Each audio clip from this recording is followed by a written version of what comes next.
So, hey there. Excuse me. So, hey there, friendlies. Well, how's up? Welcome to the 24th of September edition, by which I mean episode of the Beer Blades and Bushcraft live stream. I'm wondering if my sound is on. It is on. Whoops. I'm dropping stuff in my messy office, but that's okay. Give me 1 second to take a sip of tea. Tea is a good drink. Another sip, because tea is really is a good drink. So, how's it going? Who's with me? Who's hanging? Who's got a beer? Get rid of this. Who's out there? Why is my focus so off? What's going on here? What's going on with the focus here? Hamza, hey. Comment ça va?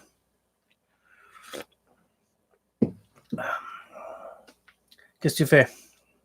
Qu'est-ce qui se passe? Hamza's the first one on tonight. That's a change. A welcome one. Hamza, that axe handle you made is really nice. I'm really liking that work. I have some notes here. Stuff I want to make sure I get to. Who else is on? Who's up? Rien d'exceptionnel. Okay. Fair enough. Except for that axe handle you made. I'm so many windows open.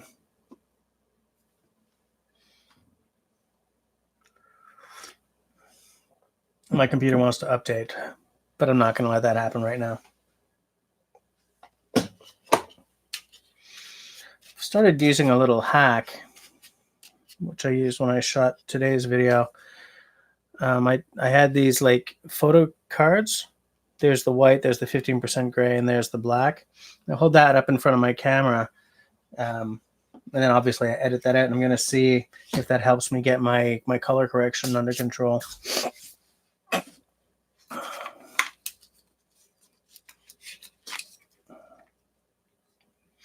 You guys seen the new F1 X, like the new X series with the different sheath from Fjallraven? And like it's a really new series. Like I haven't even seen one physically yet, but man, from what I'm seeing in terms of pictures on their website and everything, they make me excited, like a little excited person. A little control over myself before I said something regrettable. Not Fjallraven. Falkneven. Silliness. I'm going to see if I can... I'm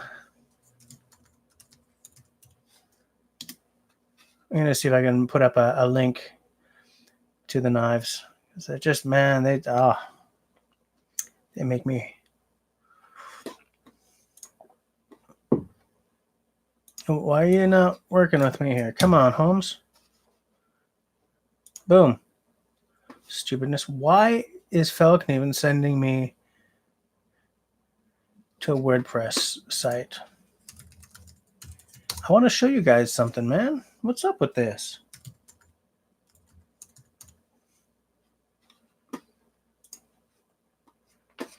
Yes, falkneven.com. Same, I don't know. So there's an F1X, S1X, and A1X. I'm going to send you the pictures.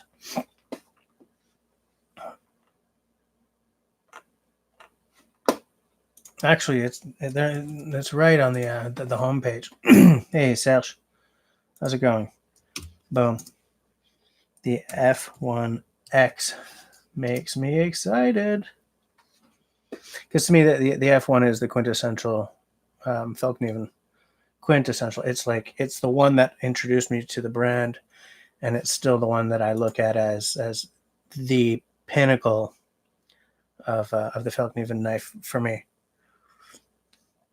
I like the F1 Pro.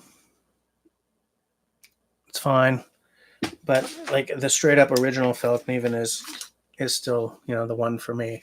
But the X, I don't know, man. There's something about that makes me kind of growl. I want that. Take a look at that knife, boy. It's a little scrambled homage for you guys there. Yeah, I have no idea how much it's going to cost, though. It's going to be expensive as crap. If F1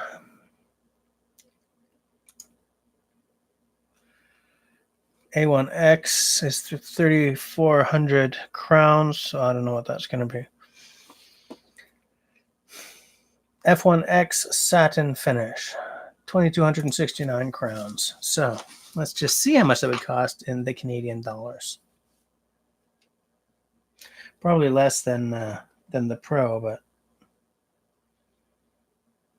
because the Pro is expensive, if I remember correctly. Trying out watching on the Apple TV tonight. How's it looking? How's it looking on that Apple TV? Hamza, yeah, I think it's going to be very expensive too. I'm just going to check the price out on xe.com.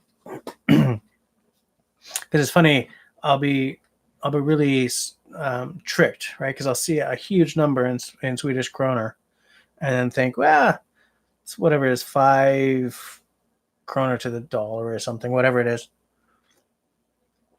So it's probably affordable, right? And then it's like, no, that Julia Kaltoff axe that I keep telling you guys I need to buy soon. Okay.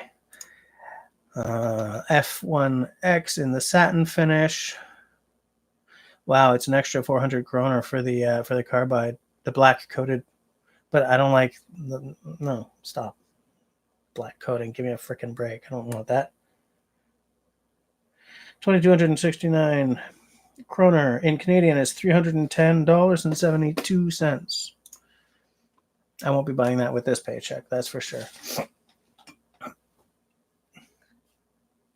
46 inches of Jess. I don't know how to read that.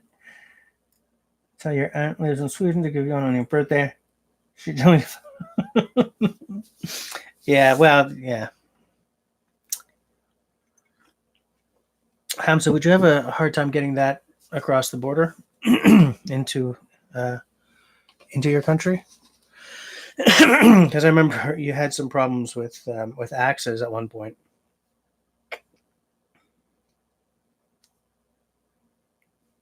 Hold on a second.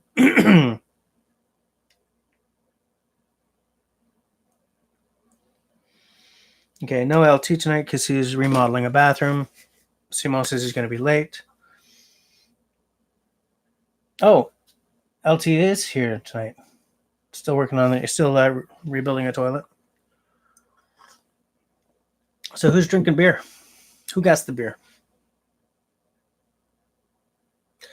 I went to a flea market in Les Chutes today. So I've got a couple of things to show you guys, but I walked away from something that I probably should have tried for. There was a at one of the stands there was a plum single bit, looked like a 3-pound axe, but with bevels. Let me see if I can find a picture of it.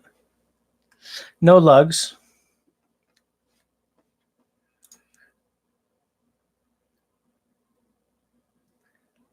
No lugs. Yeah. I think it was like a 3. It had like, I saw a very light 3. Oh, here's a picture of one just like it. Yeah, I know it's ended. I just want to see the pictures, okay? God.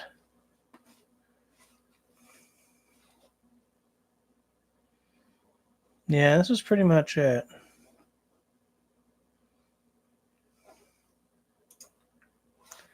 I'm just getting you guys a picture here. Let me see if this URL is going to work.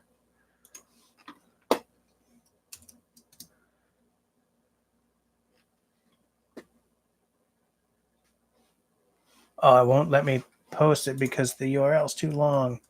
Cruise nap. Okay, hold on.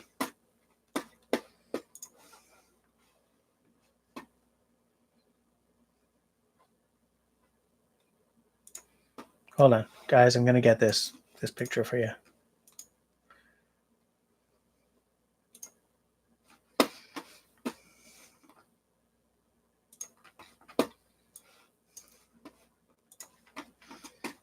Let me see. Is that gonna work? No. Crap. Okay. So it was a plum 3.9 pound axe with no lugs. So I'm thinking maybe it was a Dayton pattern or something. How come I can't?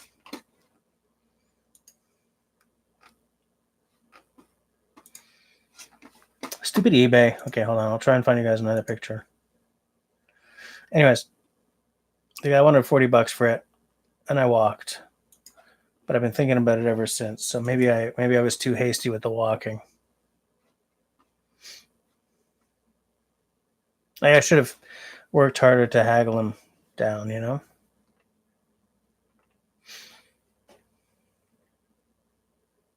$40 for an axe head. And the thing is, his other stuff was like, I found the pricing on his stuff generally was way, way too high. So I kind of didn't have the patience to try and talk him down. Should have done it though. Because the thing is, like down in the States, you guys see a lot of stuff like that, but up here you don't.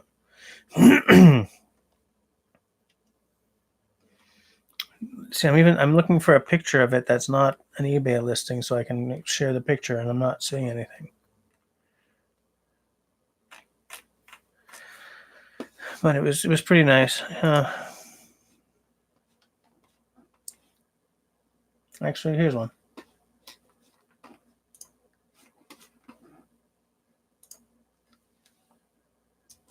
Let's see if this will work.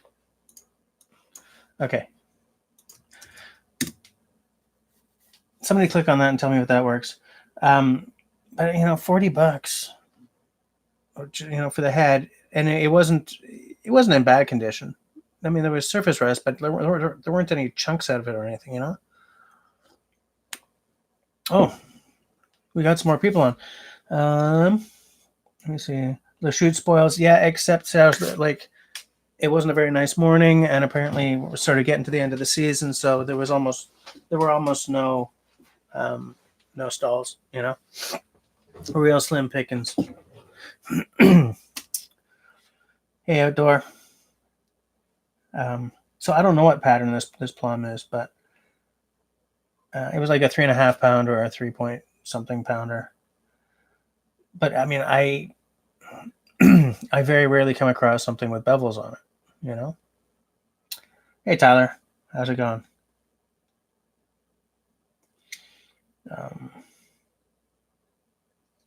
No, it wasn't a splitting axe. Maybe it's a Michigan. No, because a Michigan I think curves down on the bottom, right? But a Dayton is kind of equal. Am I correct about that? We need Craig on here. Hi, John Doerr Outdoors, by the way. And then I saw there was a I'm kicking myself. There was a hewing axe, but like a one of those British patterns, you know, the ones that are like it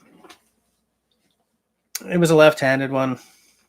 I could have just taken it off the handle and flipped it around, but I don't know. I wasn't feeling it, but I've been feeling it since I left because that was affordable. A lot, you know, when you're standing there in a flea market and you see a bunch of hewing axes, they're all like $175, you know. And you think, oh. And this guy who had the $40 plum head, I wanted that head, but like he also had a big old hewing axe, but with two massive chunks out of the bit, and he wanted 175. So it's like, okay, and the handle on it wasn't even right for the axe. Like, you know, the eye on some of these hewing axes are really long, so you had a normal sized axe head up in there, and then like a splint or something jammed in to fill out the eye. So I didn't have the patience to deal with him, you know. I just didn't. He had some nice doubles, but he was asking a lot of money because they were ground all to hell. Like they were out, they were done. There was no life left in them. So I just like, you know what? I'm not dealing with you. And I walked, but I've been thinking about that damn plum ever since. Outdoor has one that he'll send me a picture of. Hey, well, why don't you just send me the axe? I'll take a picture and send that back to you. Hey, James Fry, how's it going?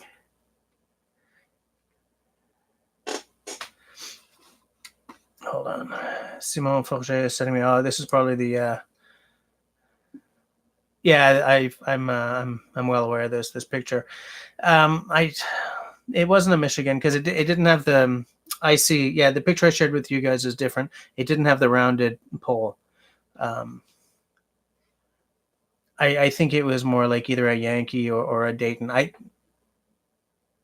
Not a Yankee because a Yankee also curves down, and it didn't curve. It was just like a real plain kind of, you know, like it wasn't even a Maine, you know.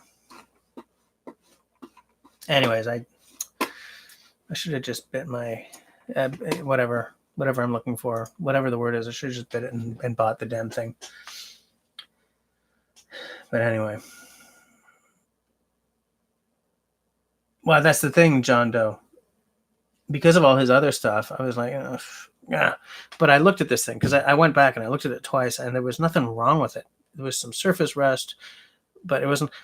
Here's something: if I'm standing at a stall and I'm looking at an axe head and it's been recently painted, I put it down. Not this is not always the case, but sometimes they're painted because there's a crack in there that's just been sort of hastily fixed, and then if you put a thick coat of paint on stuff, you can hide everything from a maker's mark to a crack. In fact, I feel vindicated by this because on the Legitimist podcast, a recent episode, one of the guys, I think it might have been Vintage Axe Works, and it was one of them had bought an axe head with a thick coat of recent paint on it, and when he took the wire brush to it and got the paint off, it had a massive crack, and they had just sort of filled it in with like they hadn't welded it. I don't remember the word, but essentially it's a shoddy welding job, and then made it flat and painted it. So he spent some serious money on a piece of junk kind of thing. Outdoor Dauber, are you actually sending me a picture to look at, Outdoor?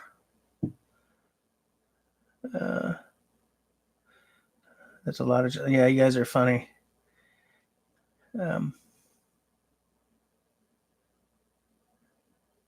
Yeah, like a JB Weld, or I don't know. Tap it, it won't ring. That's a good point. But the thing is, some axes that are perfectly solid but aren't made of great steel also won't ring, right? Like a lot of Chinese made.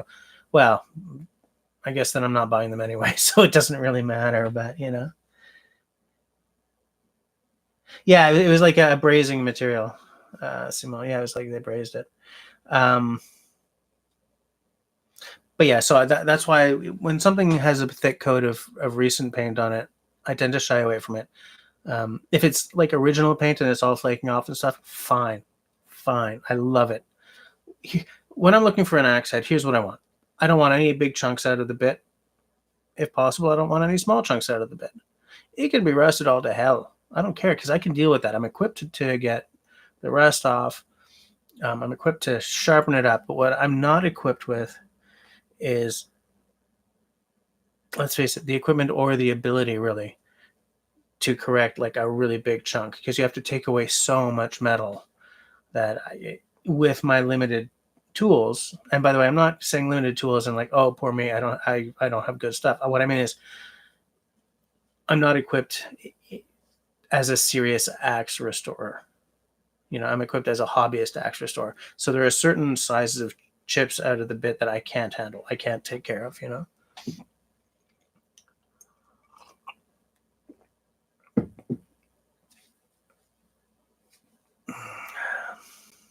I just want to make sure James Fry is doing great. Oh no, he said great axes. Yeah, I agree.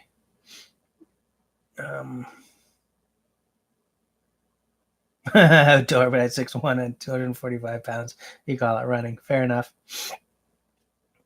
My wife did you've been chopping wood for winter, James? Nice.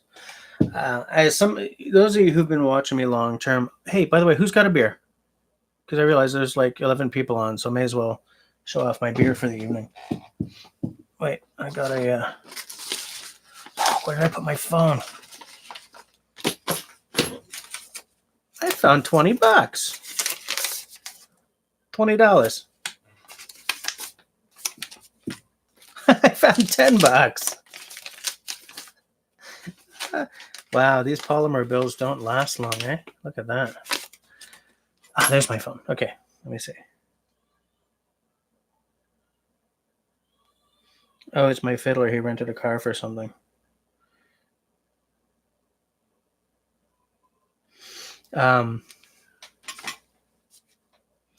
James is having a beer. Good. What are you having?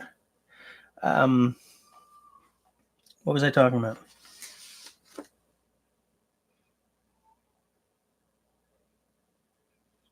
Only 770 to go. Yeah. Oh, I don't remember what I was talking about. I was looking for my phone because I got him. Anyway, let's talk about the beer.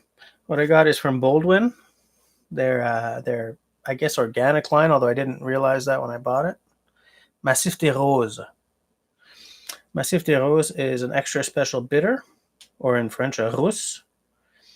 It's a 5% alcohol by volume, so as you guys have heard me say, it's a straight up basic Canadian beer. Come on, man, focus, will you? This is embarrassing. Dear camera, I hate you. Love, Jesse. Oh well. So it's a straight up. It's a 5%. It's what size can is this? Like 473 or something. 473 mils. Ingredients: water, organic malted barley, organic malted wheat, organic hops, and yeast. So much organic. IBU of 30. You know. Oh, you're having a dark chocolate porter. Chances are your beer sounds a lot better than this one's going to be. But I'm going to be optimistic. I like porters. I like stuff like a dark chocolate porter or a coffee stout or whatever, an espresso stout. I like that kind of stuff, especially once the weather turns cold. You know.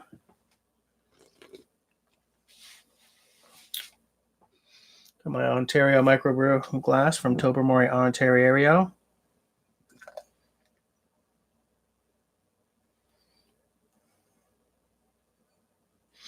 They don't do that Ontario thing anymore, eh, in their marketing. Now it's all Ontario, yours to discover.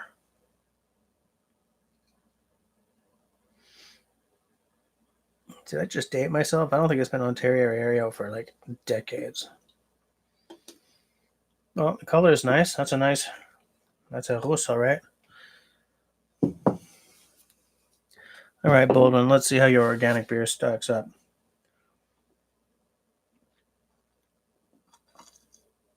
I had to get through the hops, through the head. Oh, it's good. It's nice. Ah, it's got kind of a honey-like finish on it. Nummy. Oh, yeah. When I heard like 30 IBU, I was like, oh, please don't be like an IPA. But, oh, man, that's good.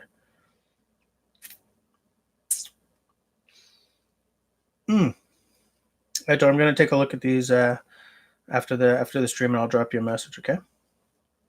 Oh, that's actually very different than the one that I saw. How big is this?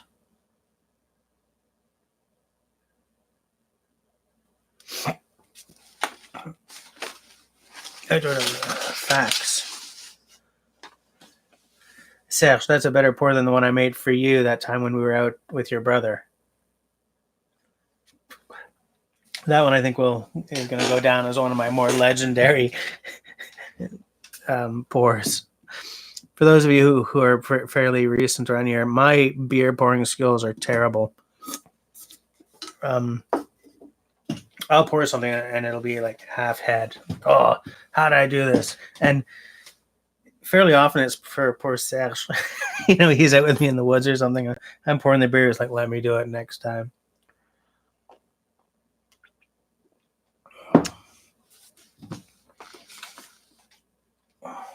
Is that an original handle on it, outdoor?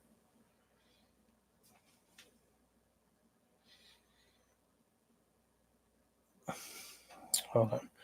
Wait, let me bring down the brightness on the screen so that I can show this off without, you know. And then let me remember which of my messaging systems you used to send that. Here, what do you guys think of this? That's pretty cool. It's very different than the one I accidentally walked away from, but come on, focus. Yeah, let's turn it this way. Very nice. Yeah, I'd pay the shipping on that.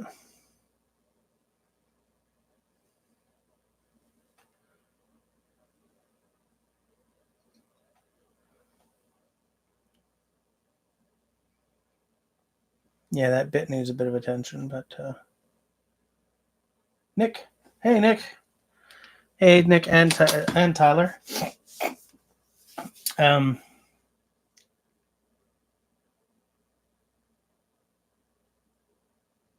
Does Fact still do the big 2-pint can? I don't. Well, John Doe, do they still make the 2-pint can? That sounds like a big can. Yeah, just cut off the haft. Absolutely.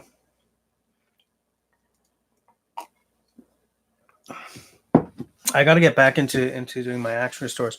I want to do Serge, the one he did where he did the cross wedge has made me want to try to do a cross wedge as well. And on the Axe Junkies, someone whose name escapes me described how he does his cross wedges, like the whole thing, and his are always spectacular.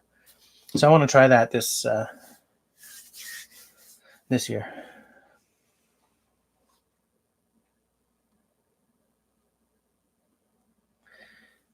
Klingspor is available at Outils Pierre Berger. Where the hell is Outils Pierre Berger? Is that on your side of the river?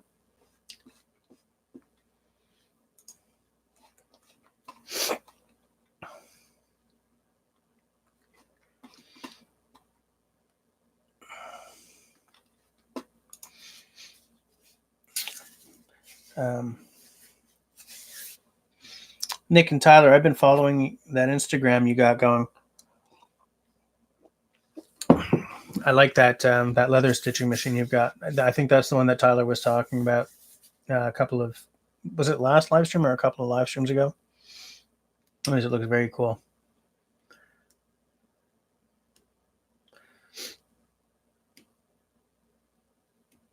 No walnut next time, Sash? The thing is, walnut you can do a wedge out of walnut, but I'm wondering if maybe I'm not gonna switch it up to softwoods for the wedges, because I've been thinking about this a lot. And I've been reading up a lot on it, and it's like there, with axes there are as many. Excuse me. There are as many philosophies out there as there are people with axes, right? And some people are like, you need your wedge to be a hardwood because of strength, and it won't, I don't know, blah blah blah. But other people, I've heard say that a softwood will mold to fit the kerf better. And I've always used harder woods. I've always used like hickory, or walnut or something, but I'm thinking of trying something like pine, just to see how that works. Like I'll do an axe and I'll use it for the season and see if anything's coming loose, kind of thing. Oh, it was the last stream. Yeah, that's a cool.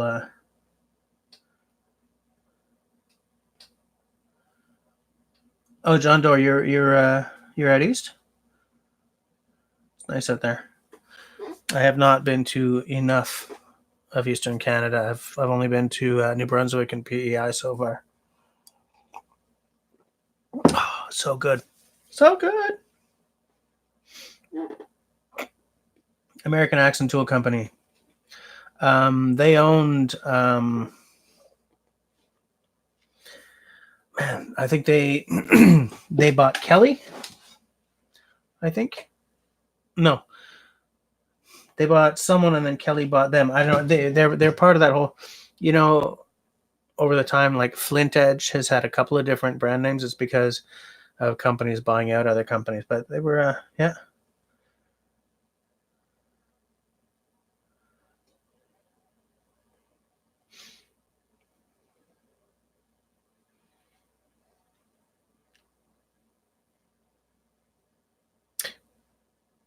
But what the hell? No, it wasn't Hubbard Tools. Poplar. Interesting. Has anyone? Have you spoken to anyone about that? How like, do you know anything about how well it works?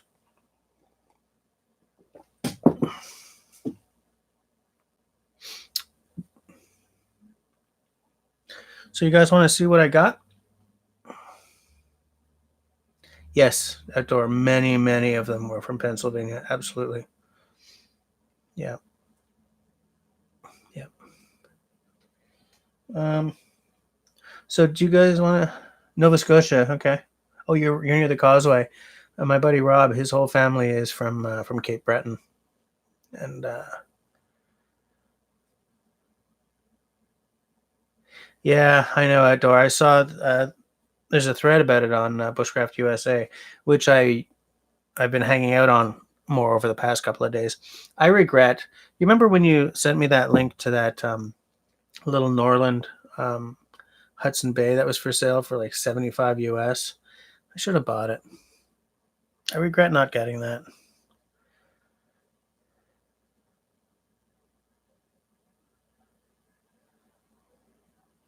But yeah, so I know that Advent starts soon.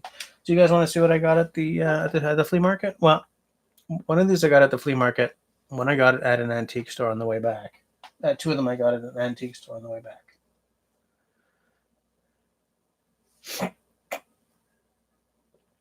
I posted twice yesterday outdoor.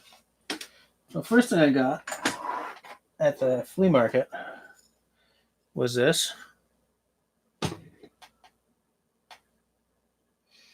John Doe, you do? For like affordable, or does he like fix them up and sell them for an insane price?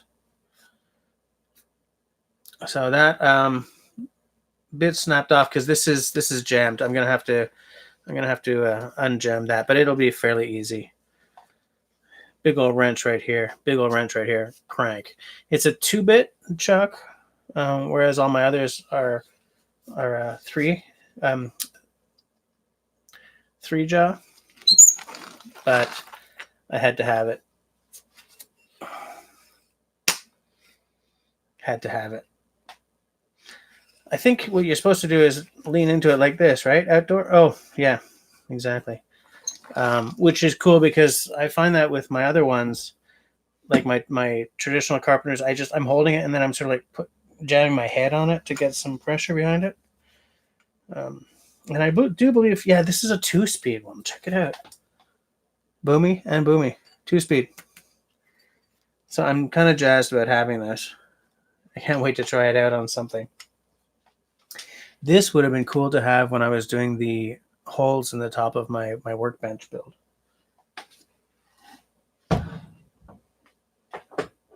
Then at an antique store, I picked up an adze head. It looks like it's, rust has really done a number on this baby, but it looks to me like the bevel was on the inside, which makes sense to me. So yeah, a nice adze head. Can't wait to get that all.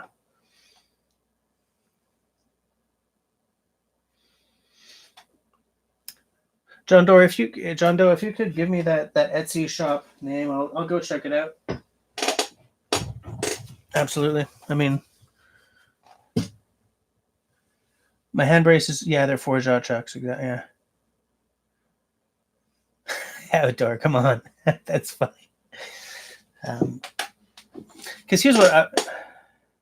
Sure. Oh, yeah, John Doe, just put either just leave off the .com or put a space before the dot and .com or spaces around the dot. Anything that you can do to disguise the fact that it's a URL. Otherwise, YouTube won't let you link it.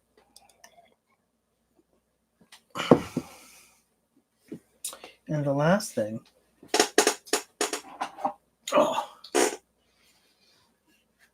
is this. You guys know what this is? Give you a hint. It only opens about that much.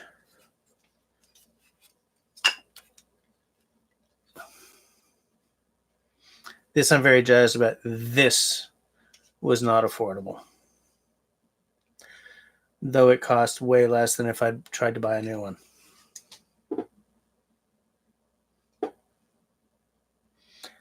Outdoor man, you're funny tonight.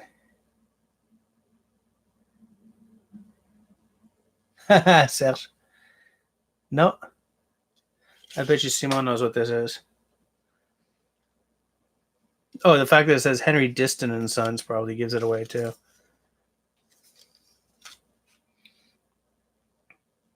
Okay, this is a vise for sharpening saws.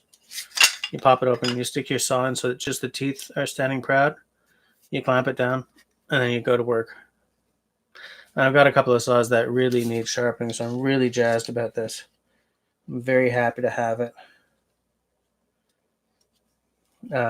Like the thumb screw here is missing one of the wings, which is too bad, but I can't really see myself using it anyway. I like using the thumb screw. So yeah. Yeah, I think that's very cool. I'm very happy about it.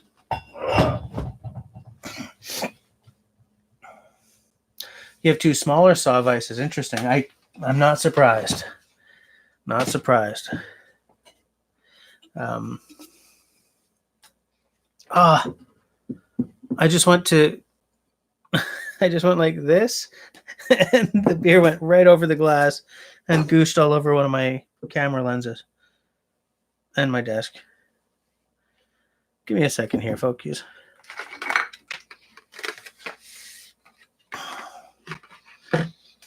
Rats.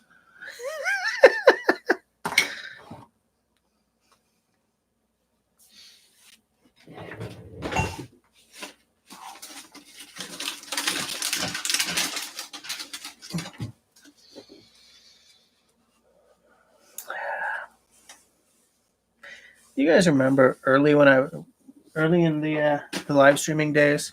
I don't mean early in the live stream. Early in my days as a live streamer, it was like it wasn't a rain dance live stream if I hadn't spilled my beer all over like my computer or something. You remember those days? Oh no! Outdoor retracted a message. Come on, man.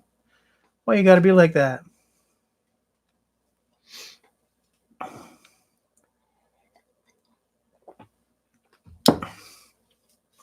Yeah, the upshot on this beer is I like it. I'm gonna buy it again.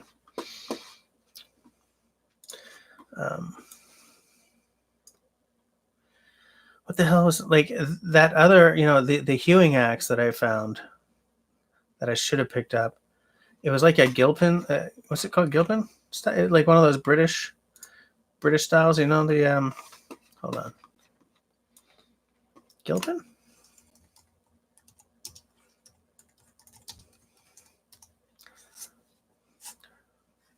Yep. Like a Kent style.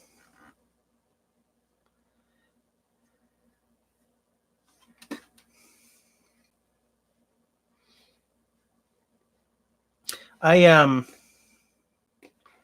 offered my little double, my little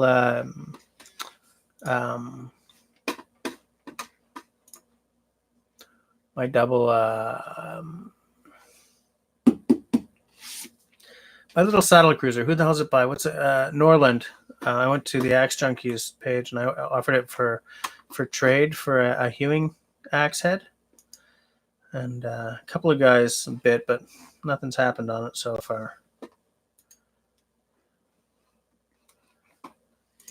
So yeah, there was a big hewing axe, like a big guy, that was this style.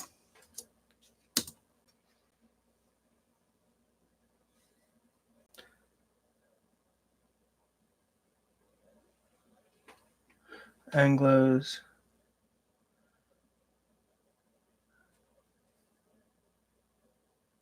Yes, South. Yes, the axe restore where we got beer all over everything.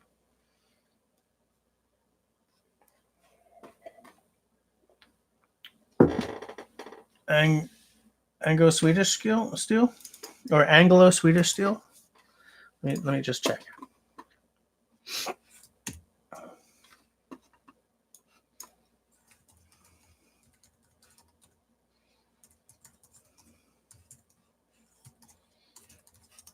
Let me check. Anglo Swedish steel. Oh, he's got some nice heads up there. Mostly Swedish, it looks like. Oh, he's got a Montreal pattern in way better condition than mine.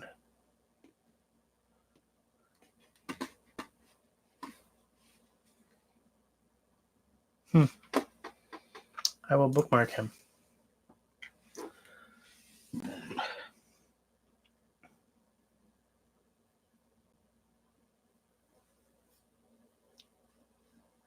What do you mean you can't take RDB anywhere? You can take me everywhere. I clean up good. I just may get beer all over the table.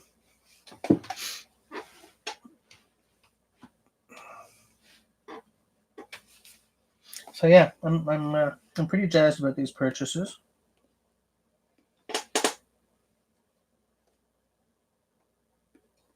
Pretty jazzed.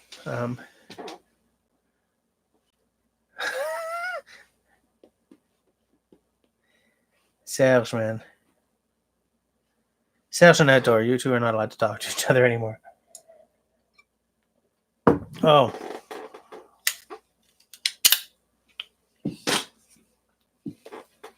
Also, this is so boring, but anyway, I got a color calibrator for my monitor so that I can actually see what the colors of my videos are while I'm editing them on this Hackintosh. Can't wait to get that all sorted out because it's just, I haven't even opened it yet. I slept in Oka last night so that we could go to the La Chute flea market early this morning. So this arrived like the day before yesterday, and I haven't even had time to look at it. Like, I don't know what's involved. It's probably like a USB thing and something I stick to my monitor, you know?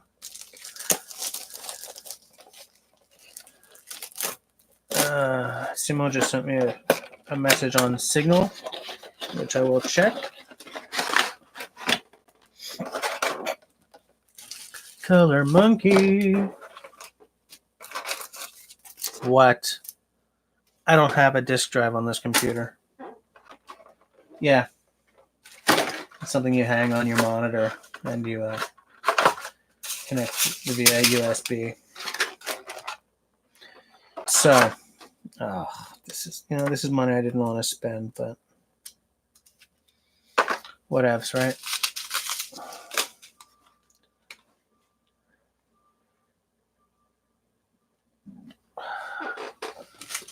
Okay, what did Simone send me on Signal?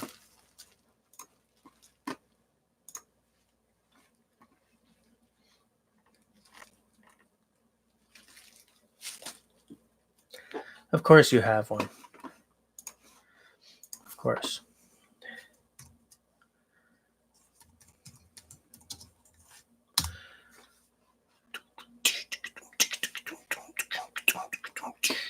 But that is not what this is. Yeah, the socket is different than on an Italian hoe. You ain't putting it on. Man, you guys are gross.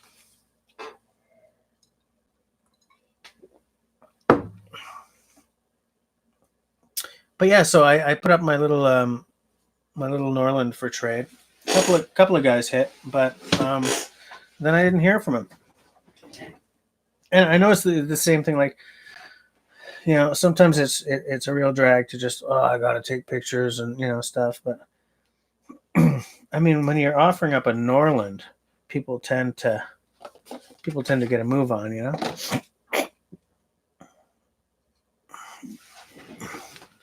You mean this, John Doe?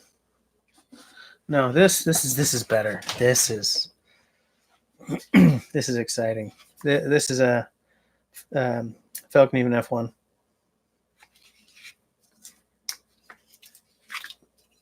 Oh, love my knife. That looks like a chip out of it, but it's not. I love this thing. And it's funny, like I like fancy wood handles. I like fancy wood scales. I'm not a big fan of convex. I like Scandi because it's easy. I like leather, but this has been one of my bucket list knives for a long, long time.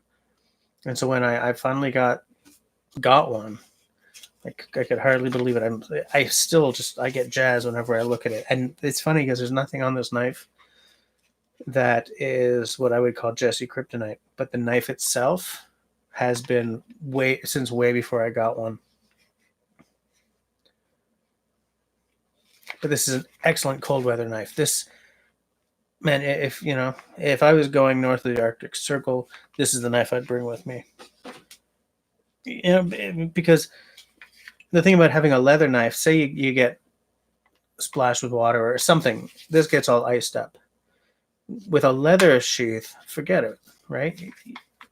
Once it's encased in ice, it's encased. With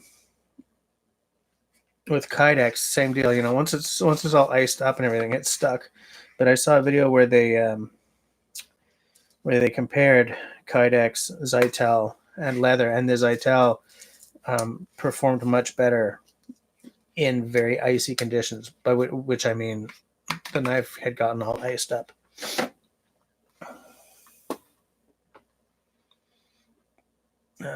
You just sold yours? You sold one? What steel was it? Because this, I think, was it VG10? But I would love to get one in the cost steel. Yeah, this is VG10 laminate. I gotta clean this knife up a bit.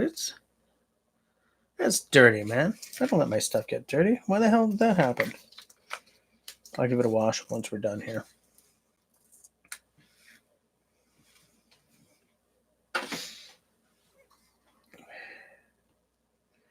Oh, you were in St. Christine this weekend. Nice.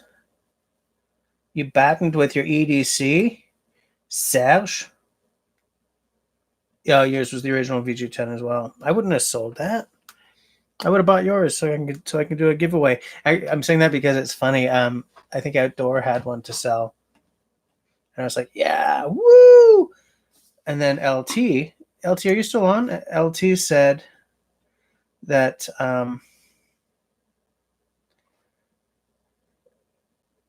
Simone, what you have is an ads. An Italian hoe has a slightly rounded back end on the blade. It's a thinner blade. Well, I don't know. How thick is that blade?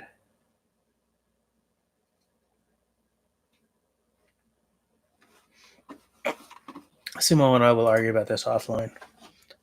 John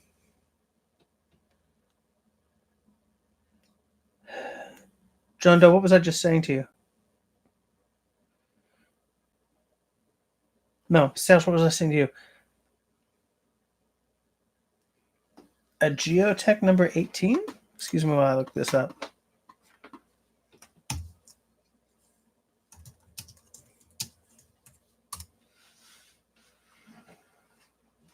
Okay. I've never even heard of these guys. I will, however, take a look at it.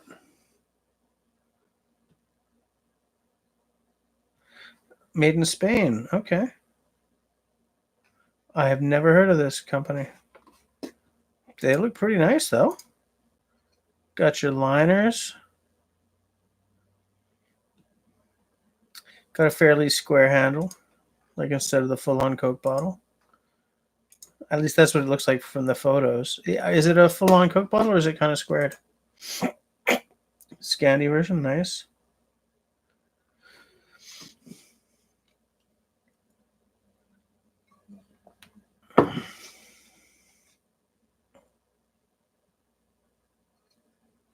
Yes. So, John Doe. Slight Coke bottle. Yeah, you know what? It's funny. My Australian Woodler clone has a very slight Coke bottle, but it's very square in cross section. Stop with the focus. So Outdoor had one of these to sell. No, Serge, am I wrong? Was it the Mora Garberg?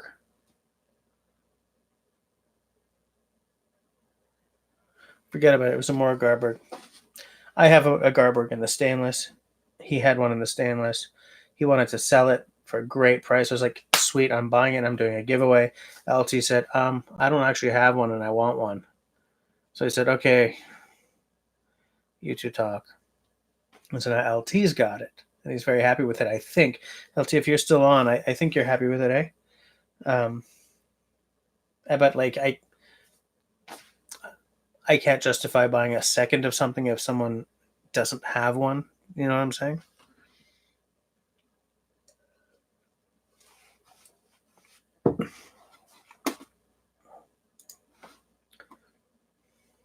So if they're from Spain, it's probably Heotech. Knives. They do a lot of different styles. I like that number 1. Except that I'm clicking on it and I'm not getting any goddamn information. Oh, and some of them are really tactical as well, eh? Not into tactical very much, but some of these are very nice. Boom.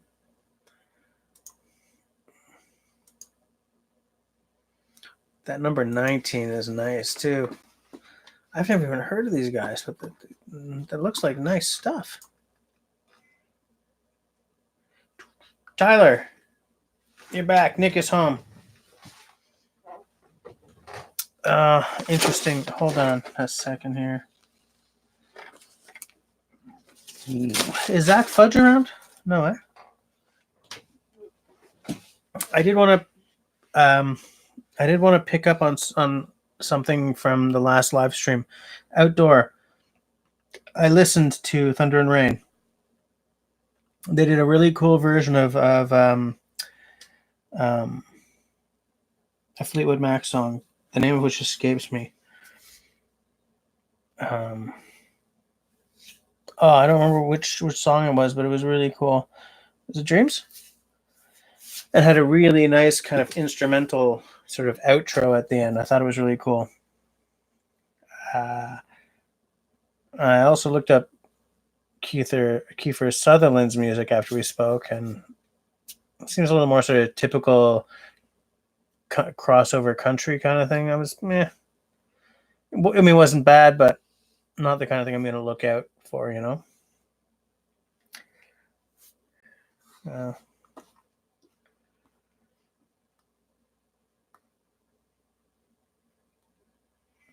They're designed in the States and then made in Spain. Okay.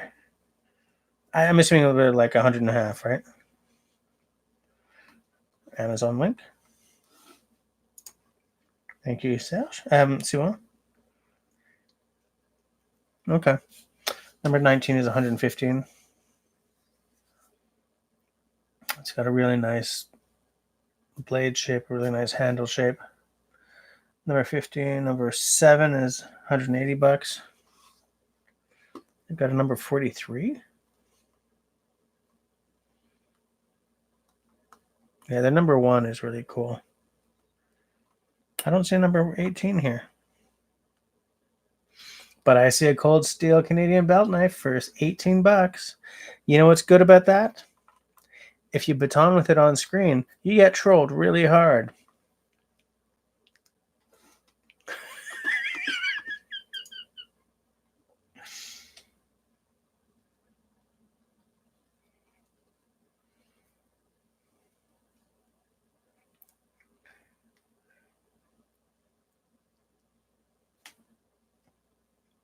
But yeah, so I adore because you brought them up last time, and then we were blah blah blah, and then I got off. I figured I would follow up with you on that. Thanks for introducing me to Thunder and Rain. Though I think I've seen them, like a YouTube video by them before doing something else.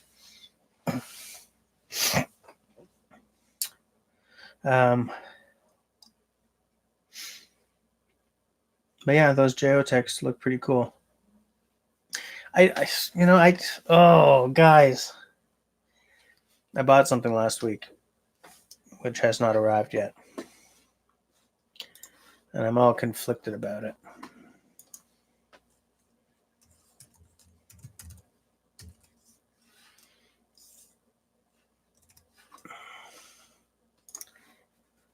Oh, I don't even want to talk about it because I gave business to someone I didn't want to give business to, but what is it? How come my oh, hold on guys, my browser has frozen.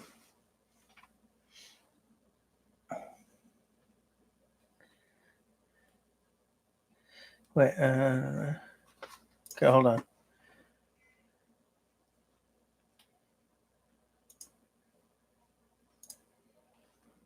Just let me check something here, guys. Yeah, my browser is really giving me hell.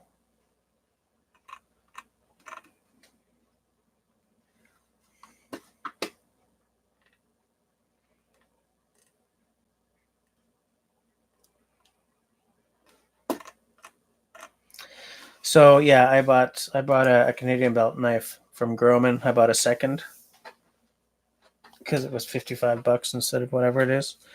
And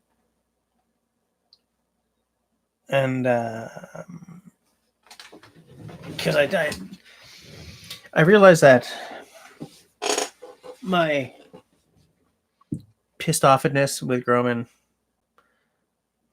was getting to the childish point.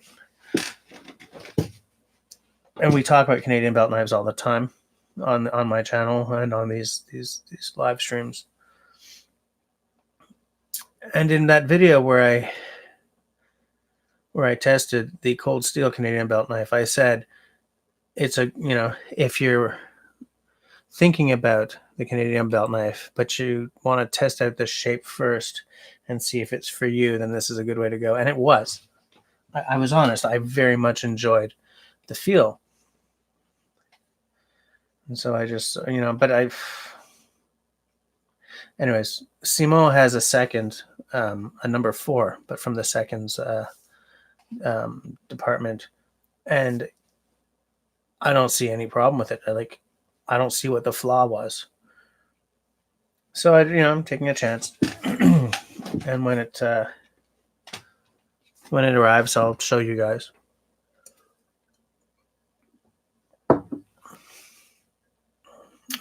I had sort of been looking at the secondhand market. You just ordered one but canceled because they took like 4 days and still didn't send it. John Doe, I bought it during the last live stream and it hasn't even shipped yet. So yeah, I feel your pain. But yeah, I ordered from the seconds because I'm still not. I don't know.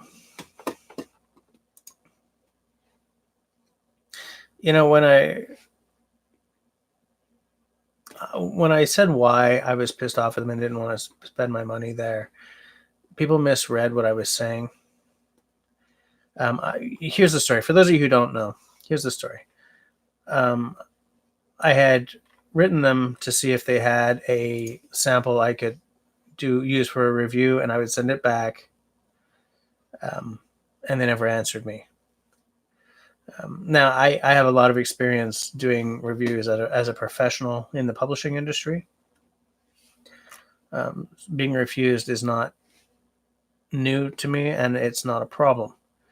Not being answered because I didn't have 1 million subscribers was the problem.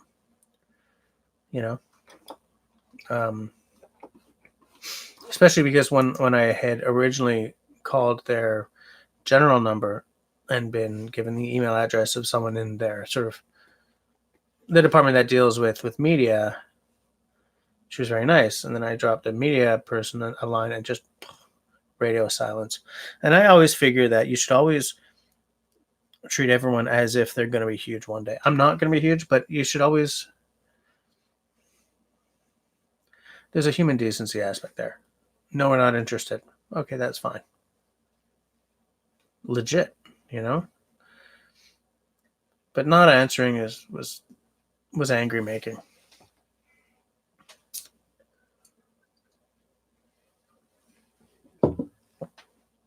But you know, Apple makes me angry. And am I gonna never buy another Apple product? Of course not, because I'm trapped in their freaking ecosystem. You know what I'm saying? I like the way this stuff works together, even if the company itself pisses me off. You know?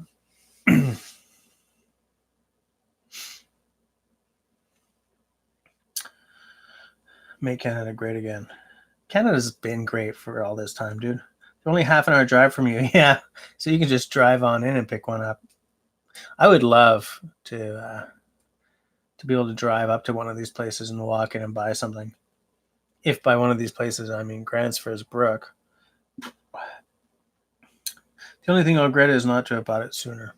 I bought the number 1 though, eh? Not the number 4. Not like yours. I really like your knife.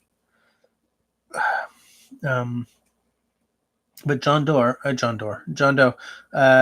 iffy about the blade shape for wood stuff. John Doe, have you seen my my review of that knife?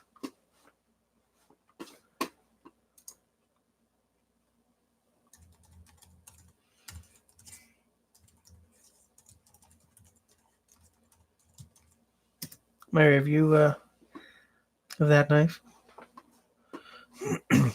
Because the reason I bought the cold steel version first was exactly that reason. I was like, I don't know, but here's an $18 version of it that I can try. And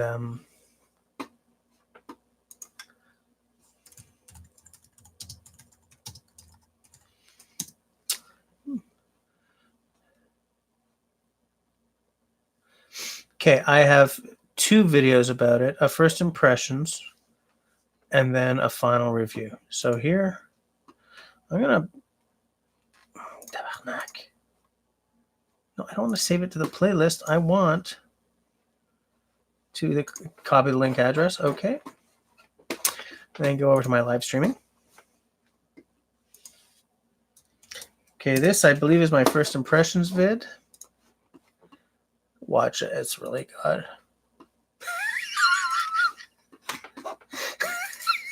Sorry. And hey, Hike with Mike, how's it going? And then here's my final review.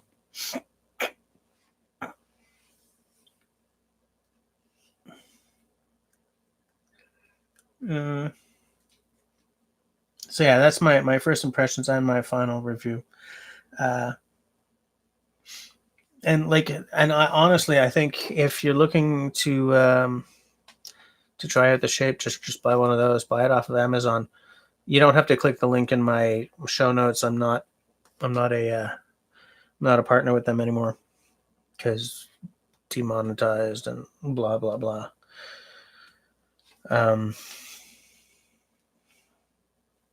But yeah, Mike with Mike, what's up? What's been going on? How you doing? You do have a Grumman number 4 because it's a family heirloom. You're looking into getting another one. You gonna get another number 4? In some ways, I think the number 4 is the nicest sort of. It's bigger. It's a really nice big knife. The reason that I like the number 1 is just because I'm a classicist. You know, it's the one that sort of yells, you know, Wood's Time 1952 to me.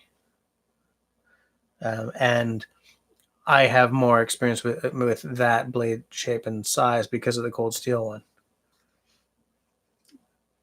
But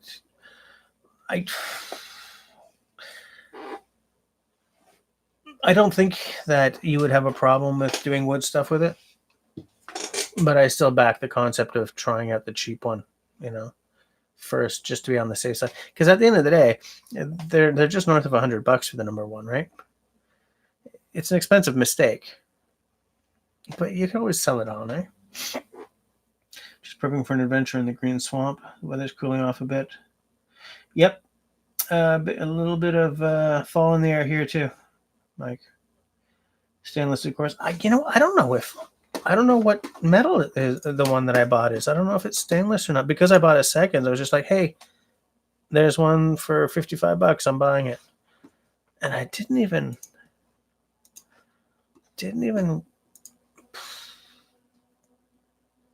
I have no idea. I'm trying to find a. There's the inbox.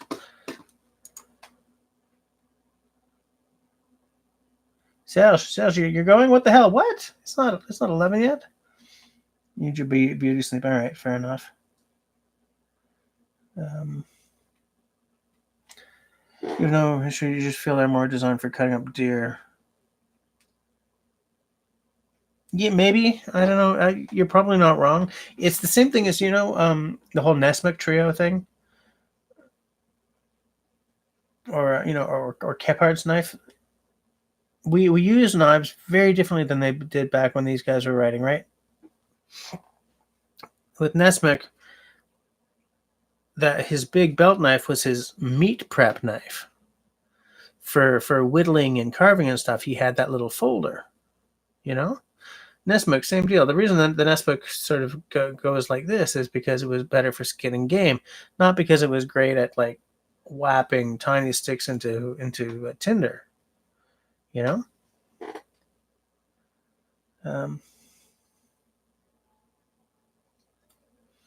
Hey, Dr. Sharp is here. Hi, with Mike. I do not have a hawk yet. Not yet.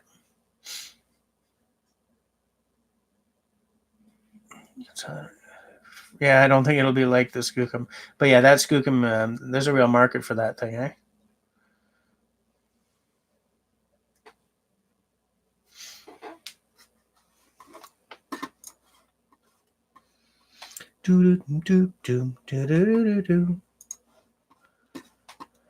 Oh, crap. I just closed the window with my Gmail because I don't know what metal it was. I think it might have been stainless.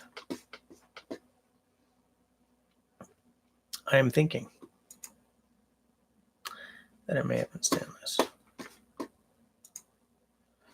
This is not the email address I want.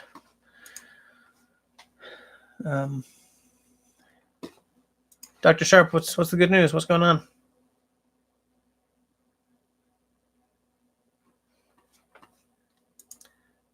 Just checking my updates to see if because I did order that thing like last week.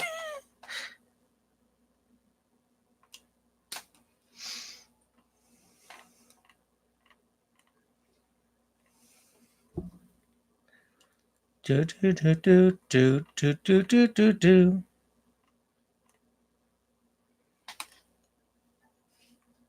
I don't know. Hold on. I'll look up Groman. Confirmed order. Okay, what is it?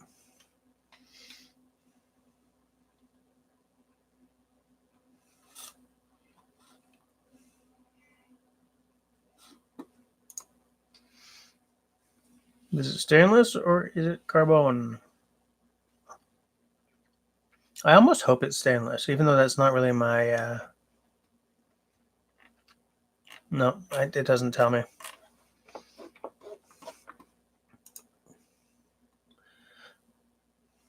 Handle material. Natural rosewood, blade grind, regular. S, so is it stainless? Okay. Stainless. Staying busy? Outdoor year, CBK will be doing food prep. Yeah, nice. Good one. I'm not watching Letterkenny tonight, no. Jess, do I feel like ordering an Esmec? I always feel like ordering an Esmec. Absolutely.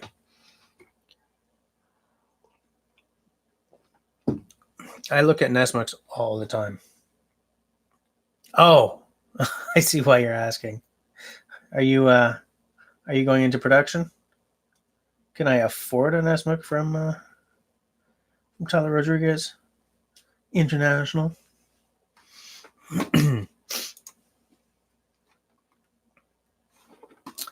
My order is confirmed, but it has not yet shipped. I paid many dollars for that shipping. Groman. Doctor, do you watch Letterkenny? See, the thing is, I don't watch a lot of TV. I don't get near the TV because the girls use the TV. I'm always watching like YouTubes or something on the computer, you know?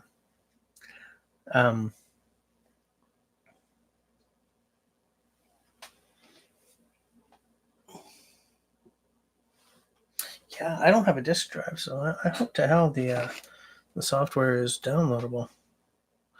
That's not what I was talking about. Yeah, it's so I haven't seen.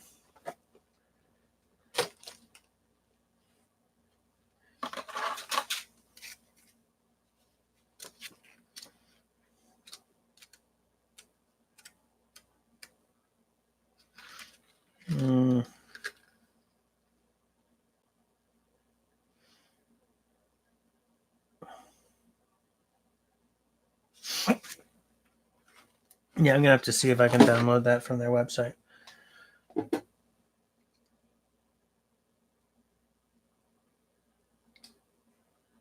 Yeah, and $18 to you when you're a half hour away. That's I was about to say that's insane. What did I spend on shipping? Yeah, $19.95. I spent $20 shipping. Yeah, the knife was $55. Tax was $3.70.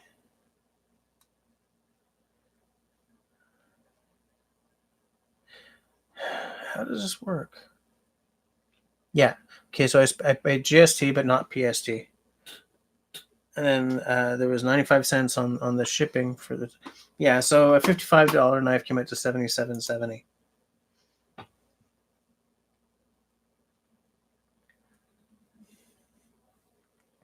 Yeah.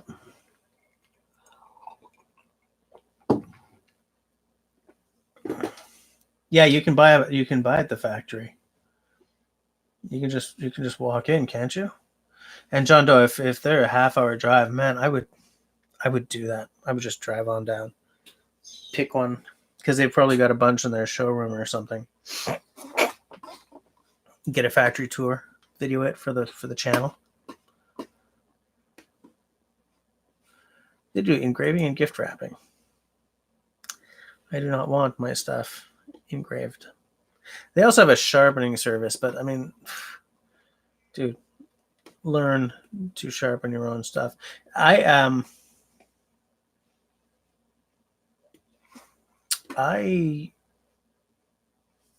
don't know what I was about to say.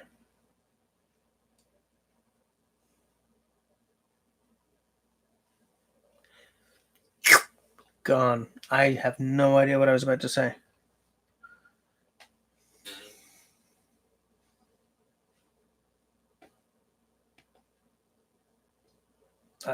I don't know. I don't know.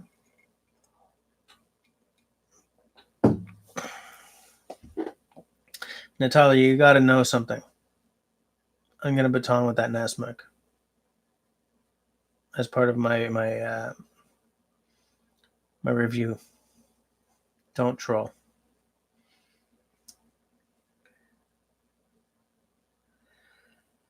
What the hell was I gonna say about this? About the Gromans? I wish I could go pick it up. I don't know. Would you get the rosewood handle, or would you go for one of their fancier handles? Yeah, I don't want an engraved blade. No, it's only right. Learn to sharpen. See, here's the thing. I'm not great at sharpening like a little micro bevel or a secondary bevel or whatever you call it.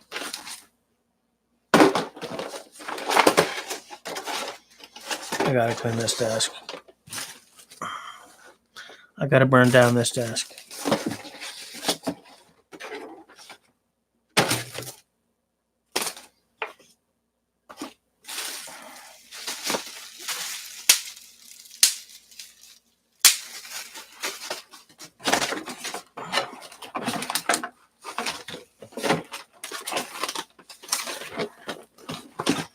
Oh, well, I wanted to show you what I'm like. You know, not knives with like that secondary bevel on them.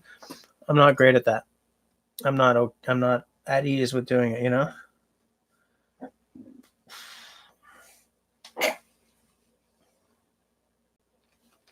Where did I put my knife? Is my knife? I don't know. I don't know where my knife went. Excuse me. Weird, right? Oh well. I guess I'll just have to deal. You know what I'm saying?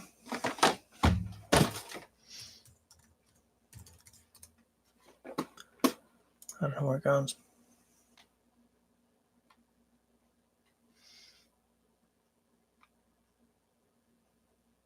You always go back to your Moras in the end, even if you want a $200 knife. It's funny because getting the Groman has changed my tone on the other Moras. Like, I always had a Mora as a backup knife, but a full tang Mora has really changed things for me. Like, I'm thinking of starting to pass on my other Moras. Found it. So yeah, that little bevel there, I'm not great with that because I'm so used to. I've done like practically only Scandi for so long that's what I'm used to. You know, it's big, it's simple. These little that little bevel takes a certain touch that I just don't have yet. I've sharpened this a couple of times. I'm doing it all right, but I'm stressed every time I do it. You know.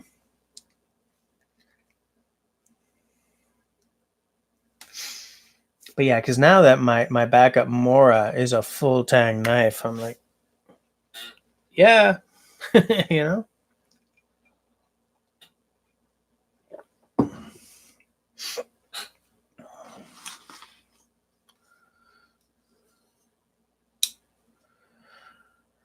Tyler Outdoor is talking to you. He says he'd love to see your version, and he's asking if I have your contact info. If I do, in fact, have your contact info, would you like me to pass it on to Outdoor Dauber?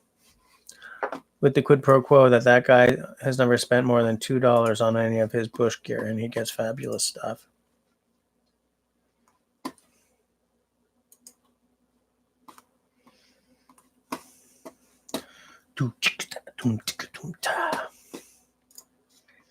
I'm just making sure I've got his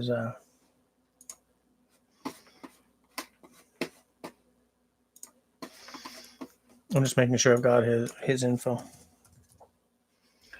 I do indeedly doodly. Tyler, you want me to pass you on to him? Or vice versa? I mean, if you guys aren't squirrely about your email addresses being out in the world, you can just trade here, but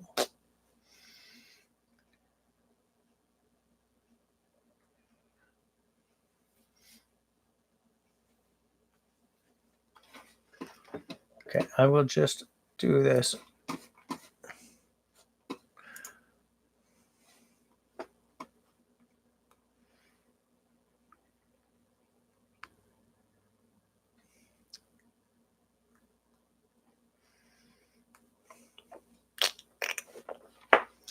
I bought a draw knife because Tyler suggested it.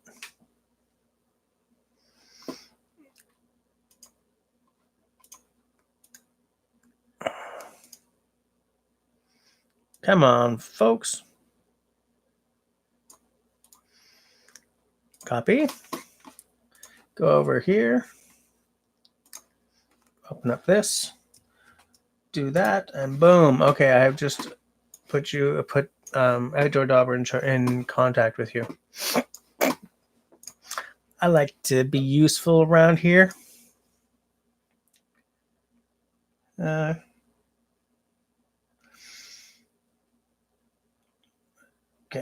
Done, Tyler. Totally agree about outdoor dollar. Yeah.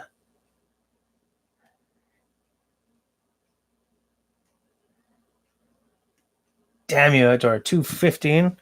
What was that? Something spectacular? It's funny because I saw some things at that flea market today that I really should have picked up, like some nice cast iron and everything.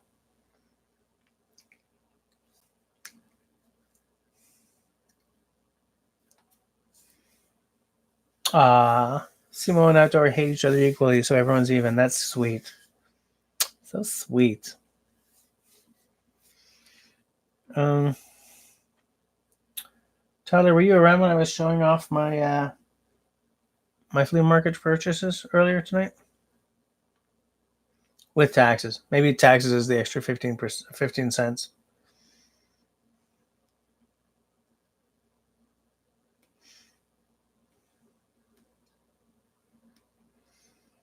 Snowballs at 20 paces. It could be hard to hit someone at 20 paces with a snowball, especially if it's all kind of lopsided. You know, Coriolis effect, wind, you know, so many things wrong. Outdoor Dauber, thanks, Simo. You're a good guy too. What? RDB, jury's still out. What? I say what? I'm a very friendly guy.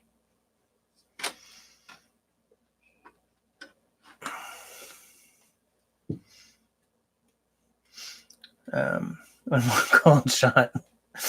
Okay, Tyler. For Tyler's benefit,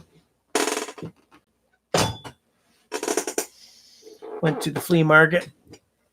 Got this baby here. Ba ba boom, ba ba boom.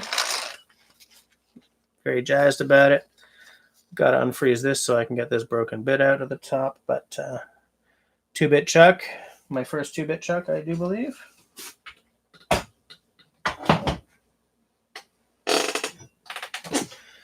Ad's head. Simon thinks this is an Italian hoe, but I think he's an Italian hoe. Restoring this is going to be fun.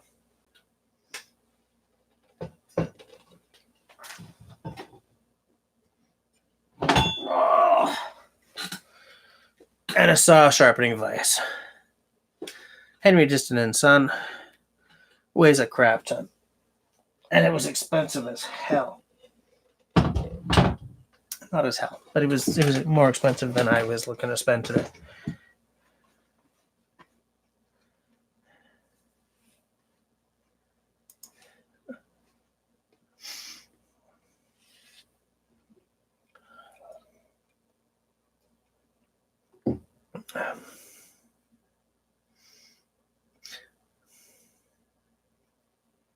Hold on. Wait. You were at a shooting expo on Saturday? Where was this? Okay, hold on. What's the difference between a 2-bit chuck and a 2-buck chuck? About 150. What do you think about Bushcraft videos talking or no talking? I talk too much on mine, I feel. So, I think it really depends on whether or not you're showing something. There's a guy, Primitive Technology, Primitive something. He never talks in his videos. He just builds the ancient style kiln or whatever he's doing. And they're fascinating.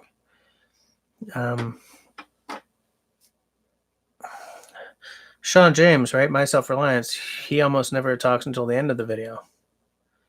But I think this only works with very specific video styles, you know?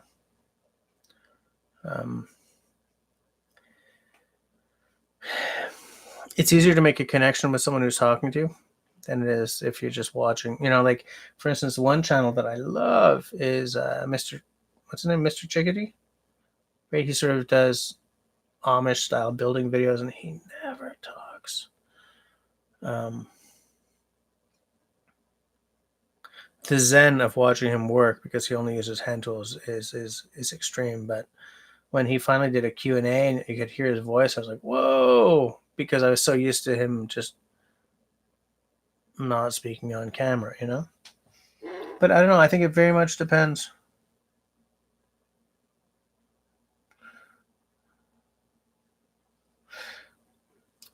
Tintin recommend mechanical leather stitcher I bought, but you'd have to be mechanically inclined.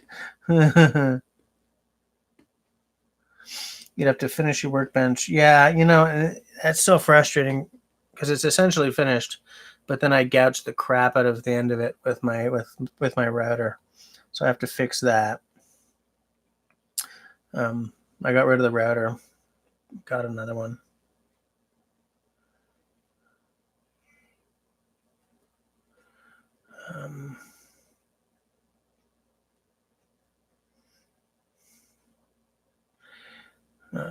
Buy tickets and use them to shoot different guns from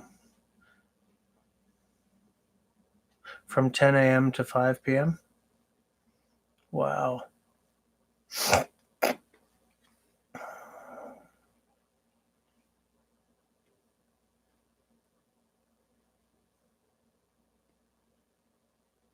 Yeah, Rune Multibert. Yeah, he does good stuff too. Yeah. I don't know. It's like it very much depends on what you're gonna do.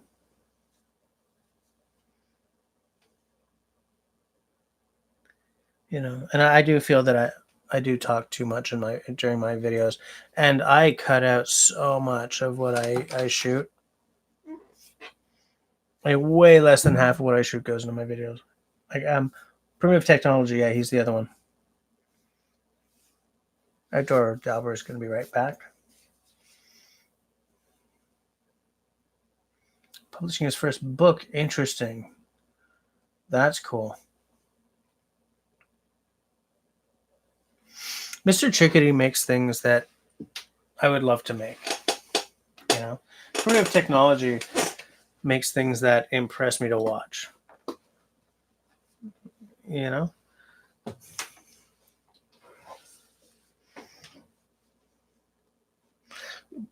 Well, Tyler, that's why I also like it when people do talk. You know, I think it's important to just to sort of make a connection with. Hold on a second. Yeah, it's easier to make a connection with the person presenting when he's actually speaking. You know, you can get a sense of who he is. And I say that as someone who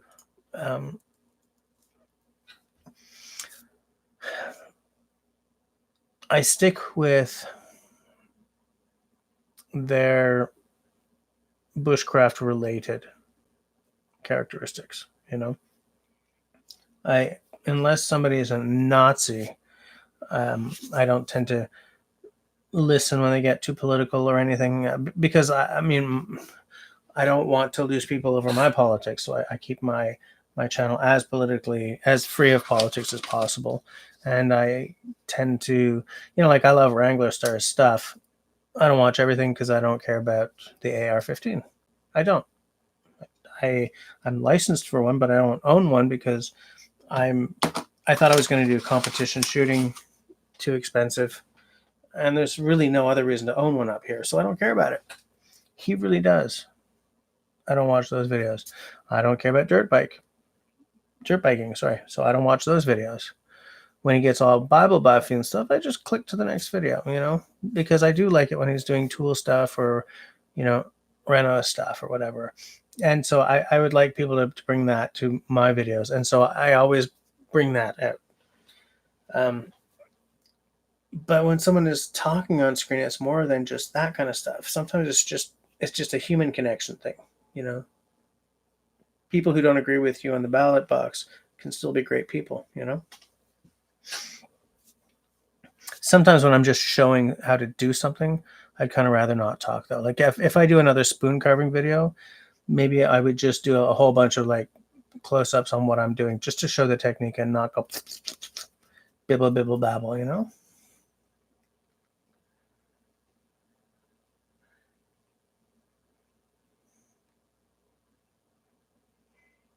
National Range and Armory Company.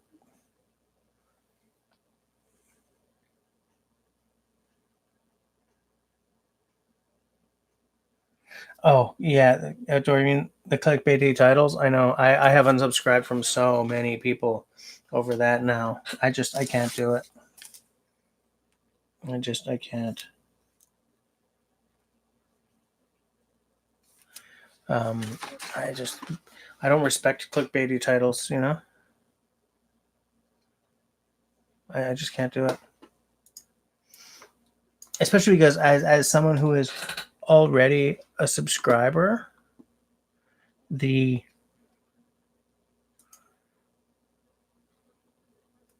trying to look for a word here. The cynicalness, cynicism of clickbaiting, of showing that you care more about getting new subscribers than about the subscribers you already have. And very few people who use clickbaity titles will see it this way, right? Nobody wakes up in the morning and says, "Today I'm going to be an asshole." Um, but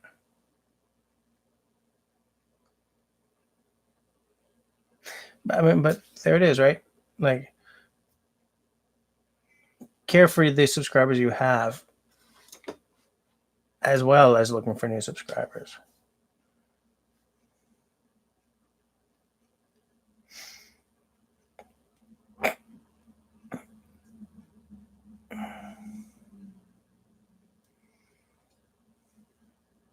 You're doing a sport video and a bushcraft guitar video. Interesting. Dr. Sharp, do you think it sometimes helps to explain details and reasons why you're doing something on a how-to? Yes, absolutely. Absolutely. Yeah.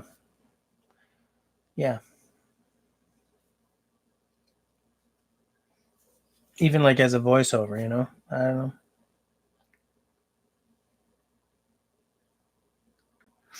And here's the thing.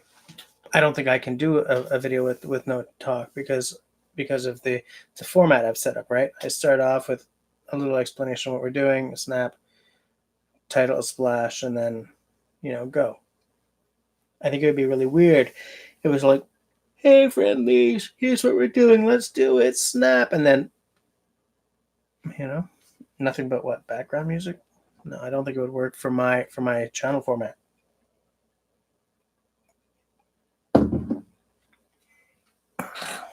Hey, Rob, how's it going? I see you're here 19 minutes before the end. So shall I just show off what I bought again for the ladies again? The ladies. Wouldn't this have been cool while we were finishing off the workbench? It'll be even cooler getting this unfrozen so I could get the broken bit out and put in different bits. But it's a two jaw chuck, so my auger bits I don't think will work in it. I think it uses normal drill bits. I hadn't thought of that. I mean, it's not a problem. It's just I just always associate like a brace with those bits with the the big square back end on them.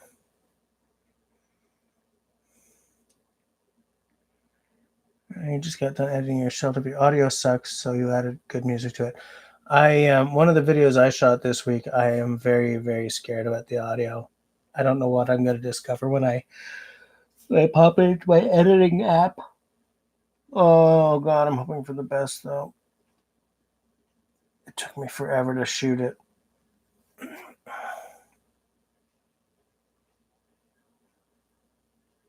Who the hell wakes up in the morning and says they're going to be an asshole? I mean, you're probably right. Somebody somewhere probably does. Somebody who's angry all the time. You know?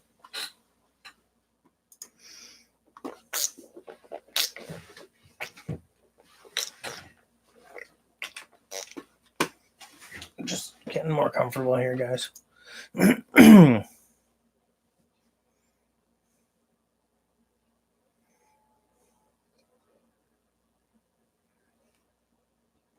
Plenty of people in Philadelphia. Simo's right. So usually these people are very good at it.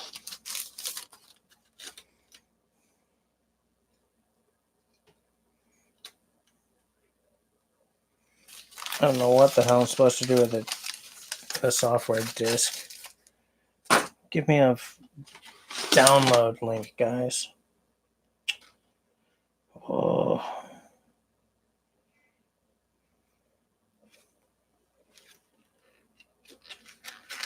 You know,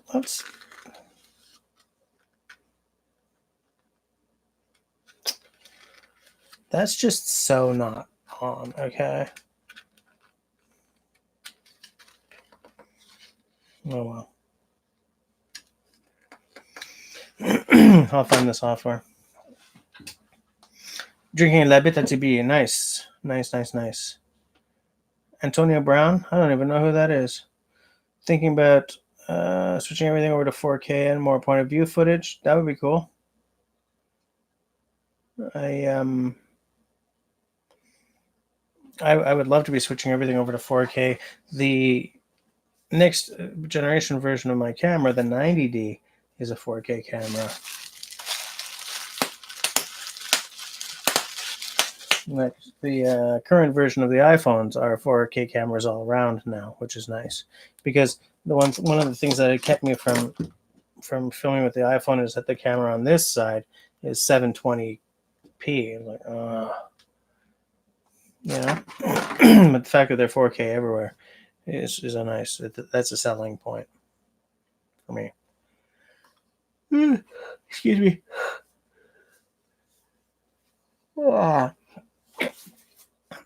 So to sum up in the 15 minutes we have left, I walked away from a plum with bevels on it that I should have worked the guy down on instead of just walking away. I also didn't buy a nice British Kent style hewing axe today. I did buy some cool stuff.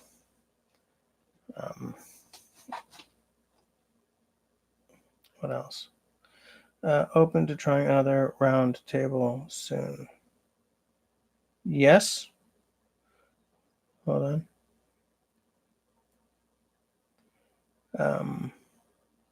Like you mean trying to do a Google Hangouts, Tyler? Is that what you mean? Or do you mean what the shit? You record videos off your phone, but don't know what editing app to use. You already use Filmora. I don't know either, because I think you're using a PC, right, Tyler? Stop the Bleed class next month. Okay. Yeah, I would love to try a panel discussion as soon as I can figure out how to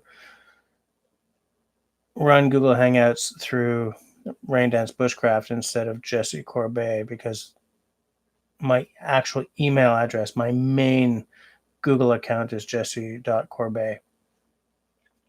And this channel is associated with that.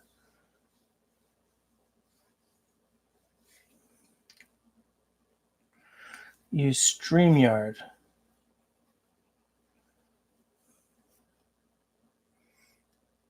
No, I didn't catch Canoe Hound live stream. I was at a meeting at school, at my kid's school.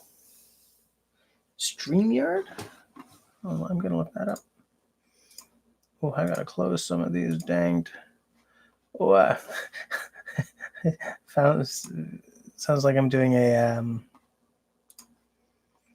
Bill Clinton impersonation. Well, I gotta close some of these windows. I got too many damn windows open. StreamYard. Boom. Uh-oh, if the first link is pricing.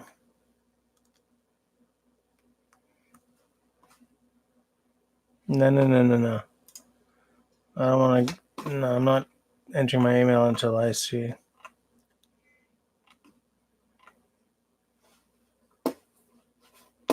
I will look at it a little later.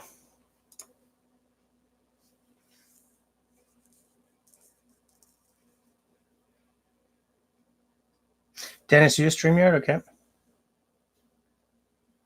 It's so easy, even I can do it. Okay. I did not have sexual relations with that woman. Okay, there's a free version because I don't care about green screen. Although I should. I mean, come on. All right. Please check your email. We sent the login code. Okay, I'll check it out later. But yeah, that would be cool. It would be good to have some guests on. I especially want to get Craig on.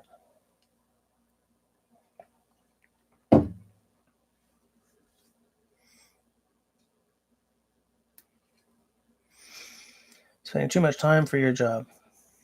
Jobs do tend to have that effect on people. Really do. Really, really do.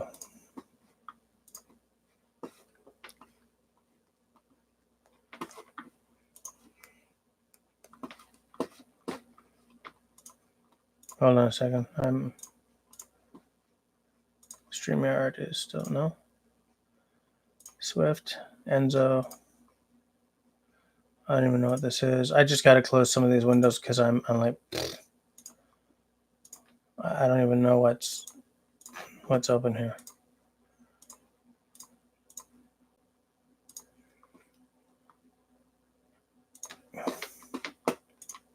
Better.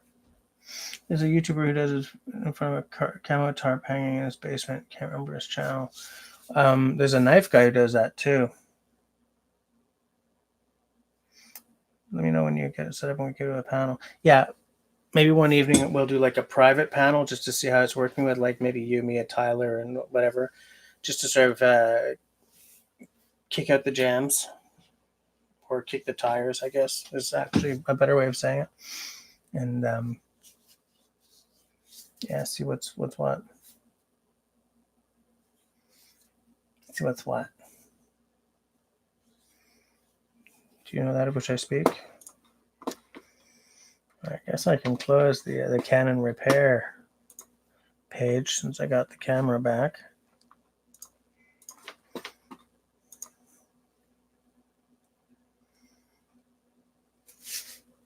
I'll be right back, guys.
I'm feeling positively plebeian tonight, so instead of one of my expensive scotches, I'm going to have a little bit of the old 99.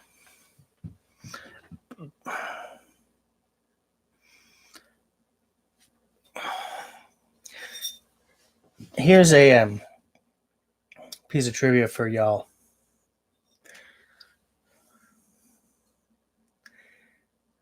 See the whiskey? If it's WHISKY, it's Canadian or Scottish. If it's WHISKEY, it's American or Irish. So if ever y'all are writing about whiskey or emailing about whiskey and it's Canadian or Scottish, leave out the E. If it's American or Irish, put the E in, okay? It's a respect thing. Whoa. What's with all the messages retracted, guys?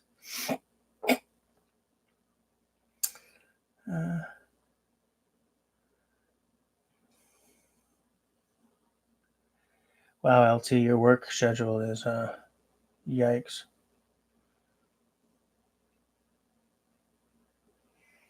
Hey, Canoe Hound. How's it going, Dennis? Just finished the bottle. I was just saying, I'm a Scotch guy. I'm a single malt Scotch guy, but I'm surprised by how much I enjoy this whiskey. This and it's funny. It doesn't say like if it's a rye or anything on it.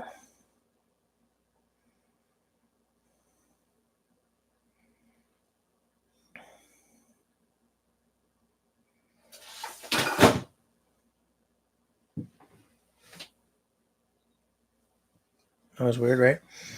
Every bottle proudly supports the Wayne Gretzky Foundation. I don't know what that is. I don't because I don't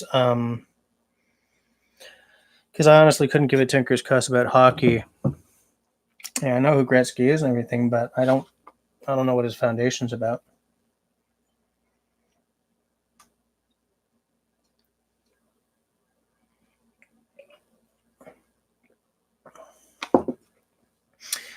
Dennis, I did not get to see your live stream tonight. I was at a PPO meeting at my daughter's school, setting out our fundraising goals for the year and stuff like that. Yeah, Dr. Sharp, you can use blue screen or green screen. You totally can. There's software involved, and you gotta put something up behind you and everything. What I need to do before I even go that far is get my lighting fixed. Because what I'm doing here, this is a really ghetto setup where I've taken my desk lamp, turned it towards the wall, and pushed it until I'm lit, but the epic mess behind me is kind of not. Yeah, Dennis, I've actually been to his distillery, which is where I bought this bottle. We were playing a gig in Niagara on the lake, and the guitarist and I were driving back, and he's a big time hockey fan. And so I'm sitting there in the passenger side, and because when you're, oh, I didn't mean to really yawn, because when you travel for music, there's no sleep. So, and I look out, and there is this, and I see the 99, and I think, if I don't nudge him, I'll never forgive myself. So I said, "Hey, David, look." He looked. We looked at each other. I said, "Well, yeah, let's go." And I had tried the whiskey at his place and liked it, so I bought a bottle.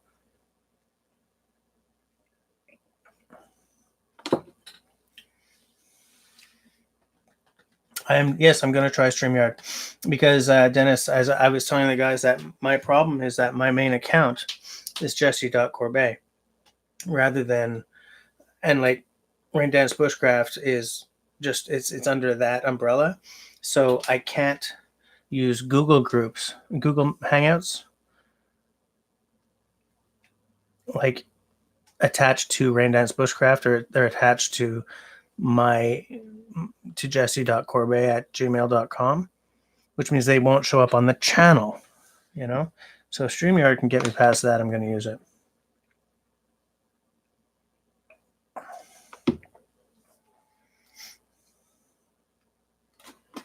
So I'm going to what I'm going to do is I'll try it and do a test. A test. Why did I sound like that? Sound like a hipster. And do a test with a few people,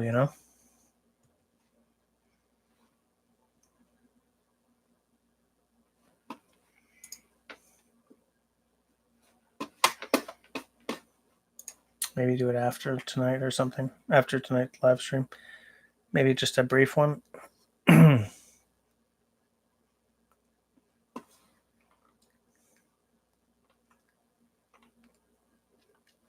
Yeah, it's going to send me a... they've probably already sent me a login code. A code to log in.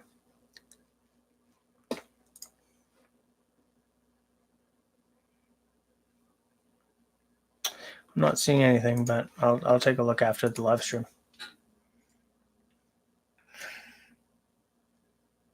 Yeah, I'm tired. I was for the past week.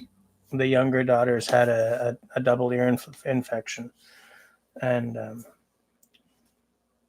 she doesn't sleep at night. Like, she wakes up every night at 3, and then it's a bloody nightmare.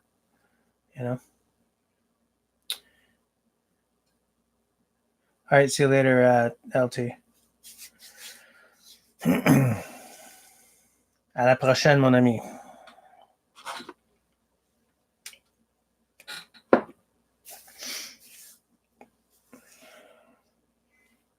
Yeah. She, it's funny because she's having a rough time, but she's got a really good character, so she's still smiling and being playful as much as she can. It's just sometimes it just really, really gets her.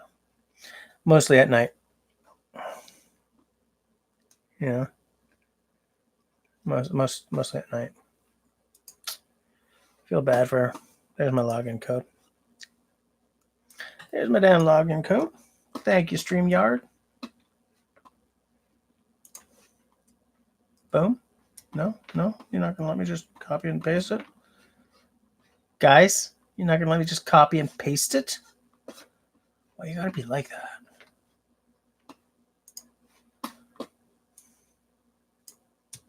Copy. Paste. There we go. What do you mean it expired? It can't have expired. You just sent it to me.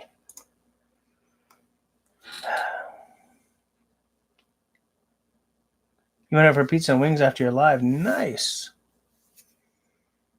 Nice. Well, I'll tell you something for free. 887.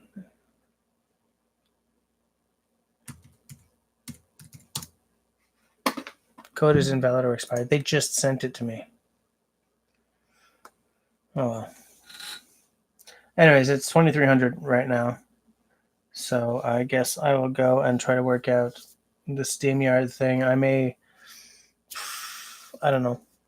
If I can get it worked out soon, maybe I'll drop a couple of you guys a note.